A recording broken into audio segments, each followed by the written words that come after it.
Kinasuhan ng kanyang misis ang Olympic bronze medalist na si Yumir Marshall. Bukod sa pambababae, sinasaktan din daw ng atleta ang kanyang asawa. Nasa frontline ng balitang yan, si Ian Suyu. Maagang nagtungo sa Pasay City Hall si Princess Marshall, asawa ni Olympic bronze medalist Yumir Marshall.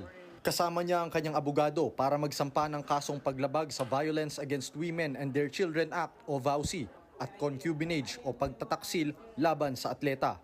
Ayon kay Princess, napansin niya ang pagbabago sa ugali ni Yumir pagkatapos ng kanyang kampanya sa Paris Olympics noong nakaraang taon. Hindi na siya natutulog kasama ko. Gusto niya na laging umalis, mag-club, mag-bar, uminom, barkada. Yun na yung lagi niyang gustong gawin. Hanggang sa nadiskubre ng araw ni Princess na may iba na palang babae ang kanyang mister.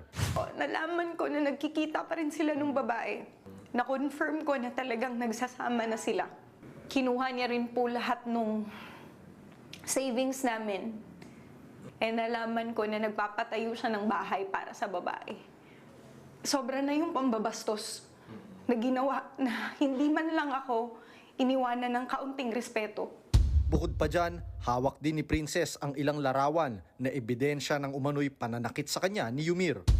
Ginanon niya yung kamay niya, dito po tumama. So, kaya po ako nagkaroon ng malaking pasa dito sa mata ko kasi nasuntok niya po. Taong 2021 lang nang magpakasal sina Yumir at Princess. Kasunod yan ng pagkapanalo ni Yumir ng bronze medal sa Tokyo Olympics. Si Princess rin ang tumatayong manager ng Pinoy boxer. Kasalukuyang lumalaban sa professional rank si Yumir na may kasalukuyang record na 5 panalo at wala pang talo. 3 sa panalo niya via knockout.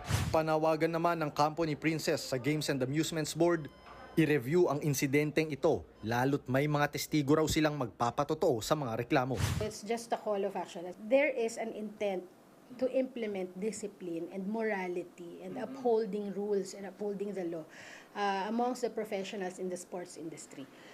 Sinubukan naming magpadala ng mensahe sa Viber account ni Yumir para kunin ang kanyang panig, pero naka-disable na ito. Sinisikap din ng News 5 na makunan ng pahayag ang GAB kaugnay rito. Nagbabalita mula sa Frontline, Ian Suyu, News 5.